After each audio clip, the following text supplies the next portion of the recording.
ओम शांति। आज प्यारे बाबा का वाणी है 29/9/25 का।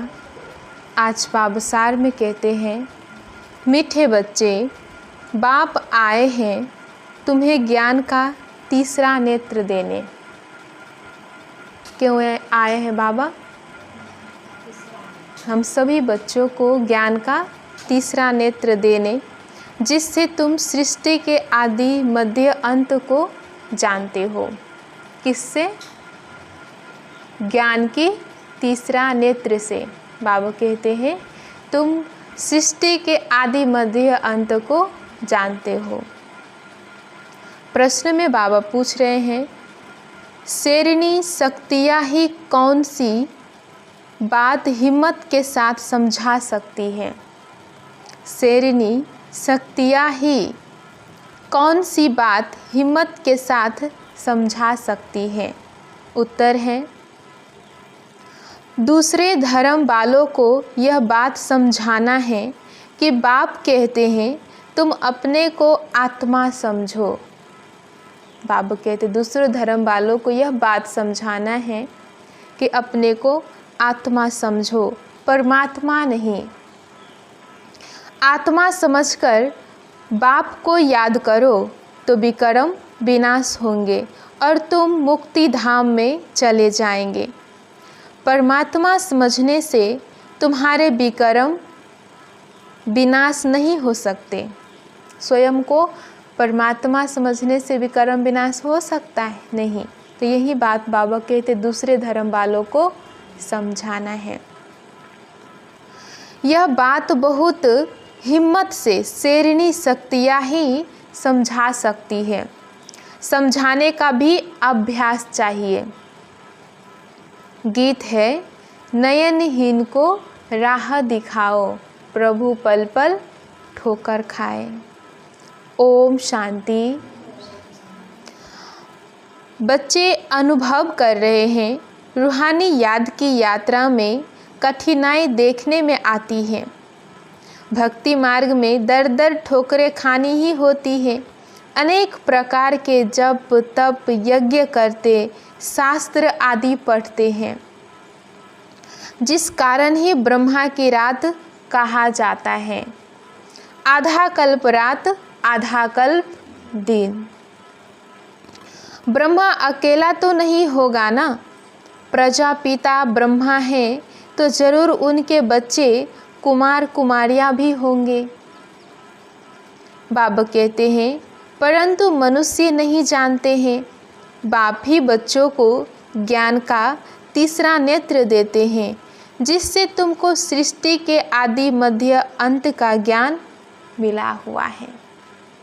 हम बच्चों को बाबा ने तीसरा नेत्र दिया है। कौन सा नेत्र? ज्ञान का तीसरा नेत्र। बाबा कहते उससे हम सभी बच्चों को आदि से लेकर अंत तक का ज्ञान मिला है। तुम कल्प पहले भी ब्राह्मण थे, देवता बने थे। जो बने थे वही फिर बनेंगे। आदि सनातन देवी देवता धर्म के तुम हो। तुम ही पूज्य और पुजारी बनते हो। अंग्रेजी में पूज्यों को, बाबा कहते अंग्रेजी में पूज्यों को वर्शिप पर दी और पुजारी को वर्शिप पर कहा जाता है। भारत ही आधा कल्प पुजारी बनता है। आत्मा मानती है हम पूज्य थे, फिर हम ही पुजारी बने हैं। पूज्य से पुजारी फिर पूज्य बनते हैं। बाप तो पूज्य पुजारी नहीं बनते। बाबा पूज्य से पुजारी नहीं बनते हैं, हमेशा क्या है? पूज्य। तुम कहेंगे हम पूज्य पावन सो देवी देवता थे, फिर 84 जन्मों के बाद कंप्लीट पतित पुजारी बन जाते हैं। अभी भारतवासी जो आदि सनातन देवी देवता धर्म वाले थे, उन्हों को अपने धर्म का कुछ भी पता नहीं है। तुम्हारी इन बातों को सब धर्म वाले नहीं समझेंगे। जो इस धर्म के कहाँ कन्वर्ट हो गए होंगे वही आएंगे। बाबा कहते ऐसे कन्वर्ट तो बहुत हो गए हैं। बाप कहते हैं जो शिव और देवताओं की पुजारी हैं उनको सहज है। अन्य धर्म वाले माथा खपाएंगे, जो कन्वर्ट होगा उनको चट होगा और आकर समझने की कोशिश करेंगे। जो हमारे देवी देवता धर्म वाले होंगे और वो कन्वर्ट हो गया है तो उनको अगर समझाएंगे तो वो जल्दी समझ जाएंगे, नहीं तो मानेंगे नहीं। आर्य समाजियों में से भी बहुत आए हुए हैं, सिख लोग भी आए हुए हैं। आदि सनातन देवी देवता धर्म वाले जो कन्वर्ट हो गए हैं उनको अपने धर्म में ज़रूर आना पड़ेगा। झाड़ में भी अलग अलग सेक्शन हैं, फिर आएंगे भी नंबरवार। टाल टालियाँ निकलती रहेगी, वह पवित्र होने कारण उन्हों का प्रभाव अच्छा निकलता है। इस समय देवी देवता धर्म का फाउंडेशन है नहीं, जो फिर लगाना पड़ता है। बाबा कहते हैं भाई बहन तो बनाना ही पड़े। हम एक बाप के बच्चे, सब आत्माएं भाई भाई हैं, फिर भाई बहन बनते हैं।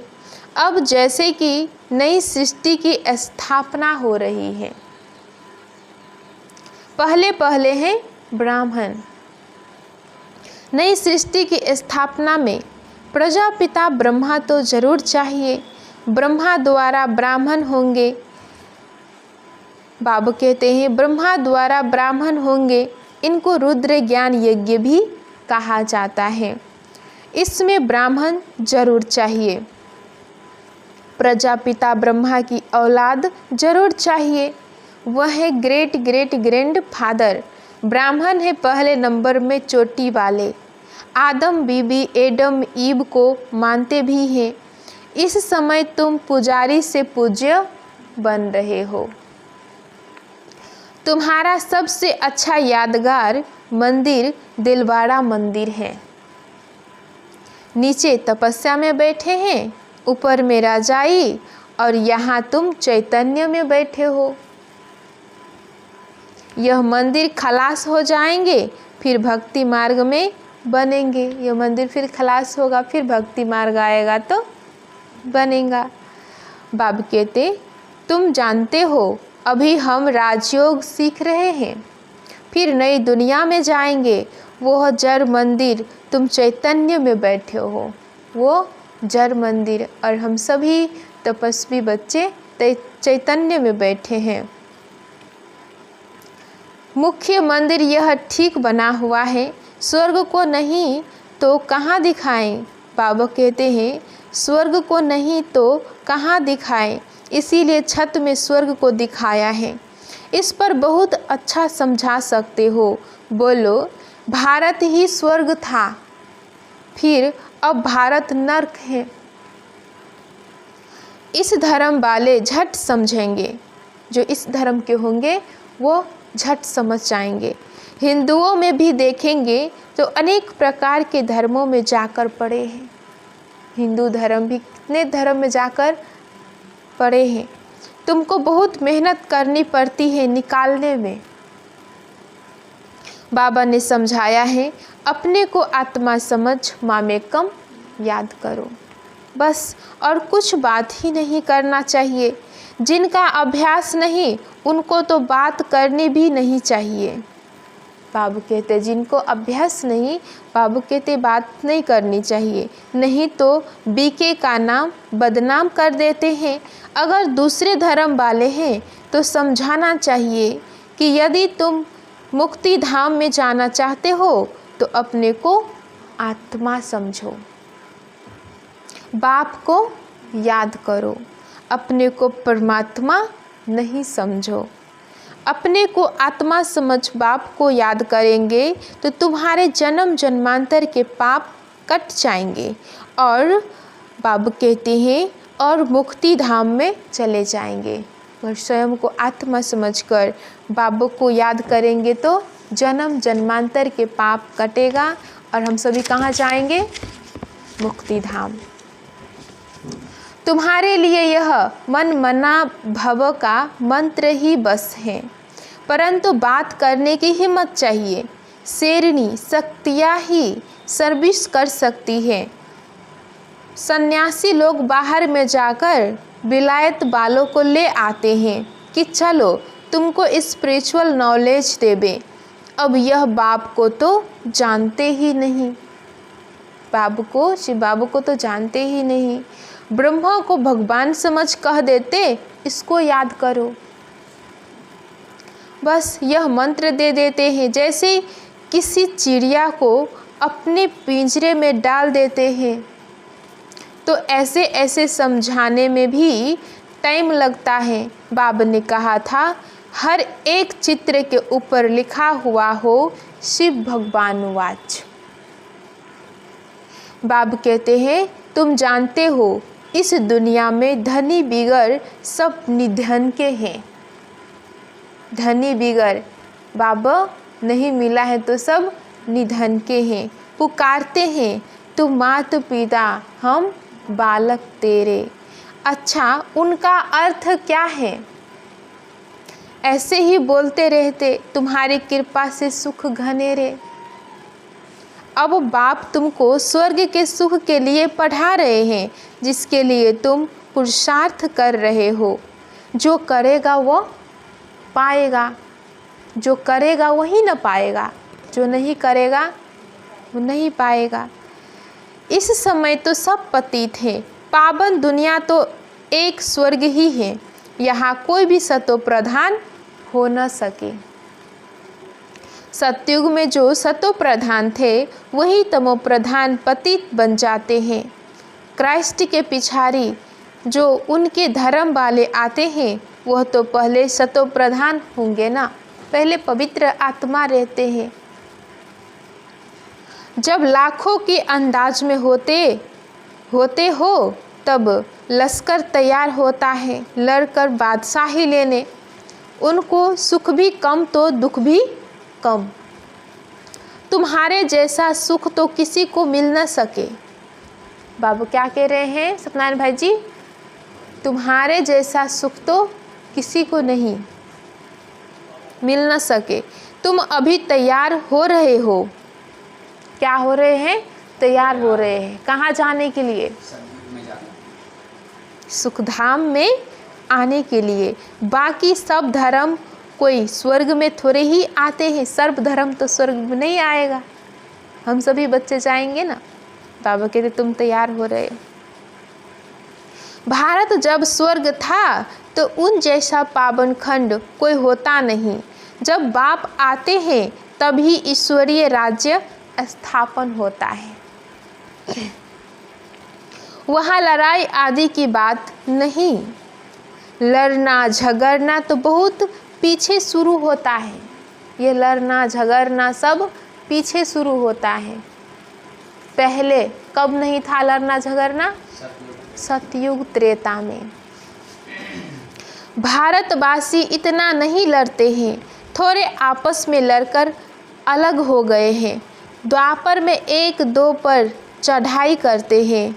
यह चित्र आदि बनाने में भी बड़ी बुद्धि चाहिए।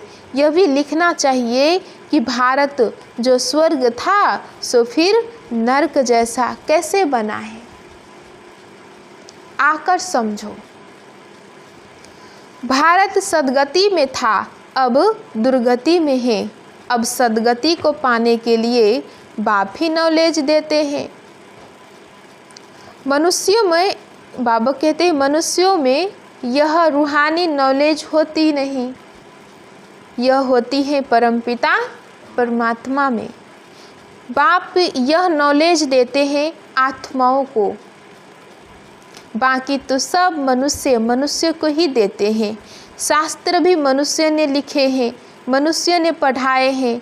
यहाँ तो तुम्हें बाबा कहते हैं यहाँ तो तुम्हें रूहानी बाप पढ़ाते हैं और रूह पढ़ती है। हमें बाबा पढ़ा रहे हैं और हम सभी रूह आत्माएं पढ़ रहे हैं। पढ़ने वाली तो आत्मा है ना, वह लिखने और चढ़ने वाले मनुष्य ही हैं। बाबा कहते हैं वह लिखने और पढ़ने वाले मनुष्य ही हैं। परमात्मा को तो शास्त्र आदि पढ़ने की दरकार नहीं। बाप कहते हैं इन शास्त्रों आदि से किसी का भी सद्गति हो नहीं सकता, मुझे ही आकर सबको वापस ले जाना है। अभी तो दुनिया में करोड़ों मनुष्य हैं। सतयुग में जब इन लक्ष्मी नारायण का राज्य था तो वहाँ नहीं होता है, कितना होता है? बाबा कहते तो वहाँ 9 लाख होते हैं, बहुत छोटा झाड़ होगा। फिर विचार करो इतनी सब आत्माएं कहाँ गई? परम धाम। ब्रह्म में व पानी में तो नहीं लीन हो गई, वह सब मुक्ति धाम में रहती है। हर एक आत्मा अविनाशी है, उनमें अविनाशी पाठ नूंधा हुआ है जो कभी मिट नहीं सकता। आत्मा विनाश हो न सके, आत्मा तो बिंदी है। बाकी निर्वाण आदि, बाबा कहते हैं बाकी निर्वाण आदि में कोई भी जाता नहीं, सबको पाठ बजाना ही है। जब सब आत्माएं आ जाती है तब मैं आकर सबको ले जाता हूँ। परम धाम से जब सभी आत्माएं आ जाते हैं तब बाबा आकर सभी आत्माओं को फिर ले जाते हैं। पिछाड़ी में है ही बाप का पाठ, नई दुनिया की स्थापना, फिर पुरानी दुनिया का विनाश। यह भी ड्रामा में नूंद है। तुम आर्य समाजियों में झुंड को समझाएंगे तो उसमें जो कोई इस देवता धर्म का होगा उनको चट होगा, टच होगा। बरोबर यह बात तो ठीक है, परमात्मा सर्वव्यापी कैसे हो सकता? भगवान तो बाप है, उनसे वर्षा मिलता है। कोई आर्य समाजी भी तुम्हारे पास आते हैं ना, उनको ही सैपलिंग कहा जाता है। तुम समझाते रहो, फिर तुम्हारे कुल का जो होगा वो आ जाएगा। बाबा कहते हैं भगवान बाप ही पावन होने की युक्ति बताते हैं। भगवानोवाच मामेकम याद करो, मैं पतित पावन हूँ, मुझे याद करने से तुम्हारे विकर्म विनाश होंगे और मुक्ति धाम में आ जाएंगे। यह पैगाम सब धर्म वालों के लिए है।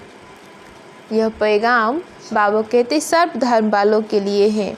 बोलो, बाप कहते हैं देह के सब धर्म छोड़ मुझे याद करो। तो तुम तमो प्रधान से सतो प्रधान बन जाएंगे। मैं गुजराती हूँ, मैं फलाना हूँ, यह सब छोड़ो। अपने को आत्मा समझो और बाप को याद करो। यह है योग अग्नि।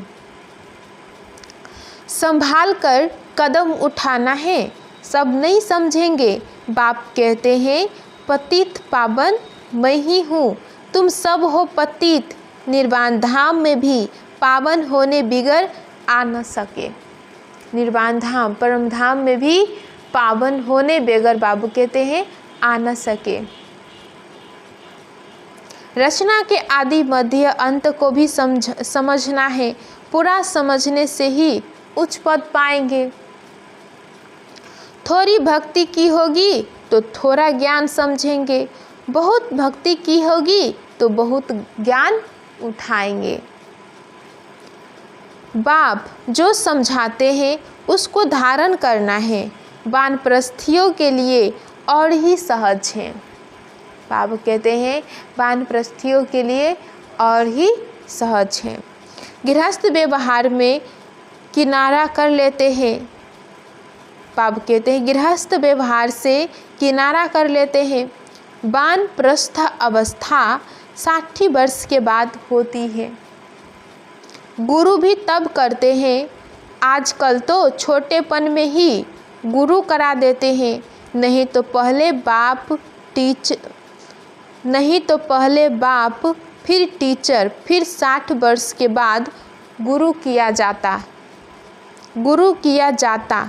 सद्गति दाता तो एक ही बाप है। यह अनेक गुरु लोग थोड़े ही हैं। ये अनेक गुरु लोग जो हैं वो सद्गति दाता थोड़े ही हैं, एक ही बाप है। यह तो सब पैसे कमाने की युक्तियाँ हैं। सतगुरु है ही एक, सबकी सद्गति करने वाला। सतगुरु एक ही है और वही सबका सद्गति करते हैं। बाप कहते हैं, मैं तुमको सब वेदों शास्त्रों का सार समझाता हूँ। ये सब है भक्ति मार्ग की सामग्री। सीढ़ी उतरना होता है, ज्ञान भक्ति, फिर बाबू कहते हैं ज्ञान भक्ति, फिर भक्ति का है वैराग्य। जब ज्ञान मिलता है तभी भक्ति का वैराग्य होता है। इस पुरानी दुनिया से तुमको वैराग्य होता है। बाकी दुनिया को छोड़ कहाँ जाएंगे? तुम जानते हो यह दुनिया ही खत्म होनी है, इसीलिए अब बेहद की दुनिया का संन्यास करना है। ये दुनिया क्या होनी है? खत्म होनी है। तो इसमें तो बुद्धि नहीं लगानी ना, इससे वैराग्य आता है। और इस सभी दुनिया से बाबा कहते हैं तुम्हें संन्यास करना है। पवित्र बनने बगैर घर जा न सके। पवित्र बनने के लिए याद की यात्रा चाहिए। भारत में रक्त की नदियाँ होने के बाद फिर दूध की नदियाँ बहेगी। भारत में बाबा कहते रक्त की नदियाँ बहने के बाद फिर दूध की नदियाँ बहेगी। विष्णु को भी क्षीर सागर में दिखाते हैं, समझाया जाता है। इस लड़ाई से मुक्ति, जीवन मुक्ति के गेट खुलते हैं। जितना तुम बच्चे आगे बढ़ेंगे उतना ही आवाज़ निकलता रहेगा। जितना हम बच्चे आगे बढ़ते जाएंगे उतना क्या होगा? आवाज़ निकलेगा।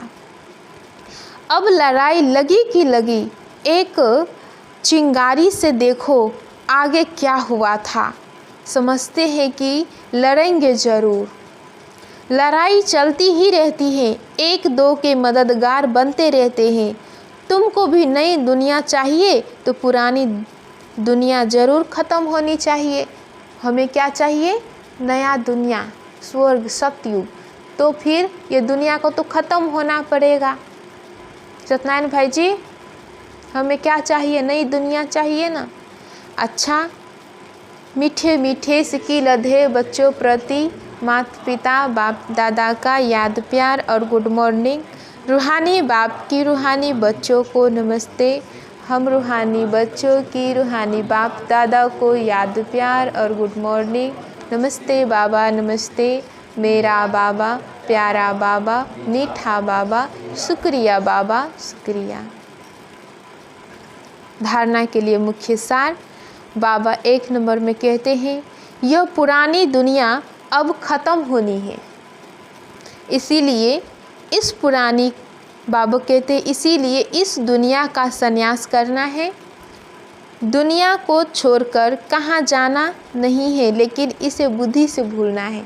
इसको छोड़कर, इस दुनिया को छोड़कर कहाँ जाना नहीं है, लेकिन बुद्धि से संन्यास करना है, बुद्धि से भूलना है, रहना इसी में है। दूसरा, निर्वाण धाम में जाने के लिए पूरा पावन बनना है। रचना के आदि मध्य अंत को पूरा समझकर नई दुनिया में उच्च पद पाना है।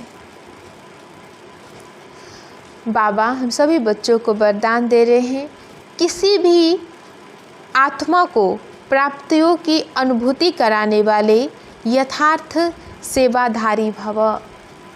किसी भी आत्मा को प्राप्तियों की अनुभूति कराने वाले यथार्थ सेवाधारी भव। बाबा कहते हैं यथार्थ सेवा भाव अर्थात सदा हर आत्मा के प्रति सुभावना। श्रेष्ठ कामना का भाव सेवा भाव अर्थात हर आत्मा को भावना प्रमाण फल देना।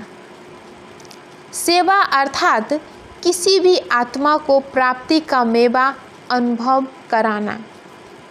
ऐसी सेवा में तपस्या साथ साथ है। जहाँ यथार्थ सेवा भाव है वहाँ तपस्या का भाव अलग नहीं। जिस सेवा में त्याग तपस्या नहीं वह है नामधारी सेवा। इसीलिए त्याग तपस्या और सेवा के कंबाइंड रूप द्वारा सच्चे यथार्थ सेवाधारी बनो। स्लोगन है, नम्रता और धैर्यता का गुण धारण करो तो क्रोधाग्नि भी शांत हो जाएगी।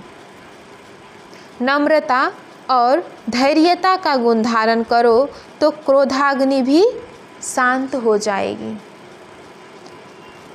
अव्यक्त इशारे, अब लगन की अग्नि को प्रज्वलित कर योग को ज्वालारूप बनाओ। बाबा कहते हैं, अभी निर्भय ज्वालामुखी बन प्रकृति और आत्माओं के अंदर जो तमोगुणी है उसे भस्म करो। तपस्या अर्थात ज्वाला स्वरूप याद। इस याद द्वारा ही माया व प्रकृति का विकराल रूप शीतल हो जाएगा। आपका तीसरा नेत्र ज्वालामुखी नेत्र माया को बाबा कहते हैं, ज्वालामुखी नेत्र माया को शक्तिहीन कर देगा। बाबा ने कहा आपका तीसरा नेत्र ज्वालामुखी नेत्र माया को शक्तिहीन कर देगा। ओम शांति। आज का सोमान है, मैं यथार्थ सेवाधारी आत्मा हूँ। किसी भी आत्मा को प्राप्तियों की अनुभूति कराने वाले यथार्थ सेवाधारी भव। ओम शांति, ओम शांति। आज बाबा स्लोगन में कहा कि नम्रता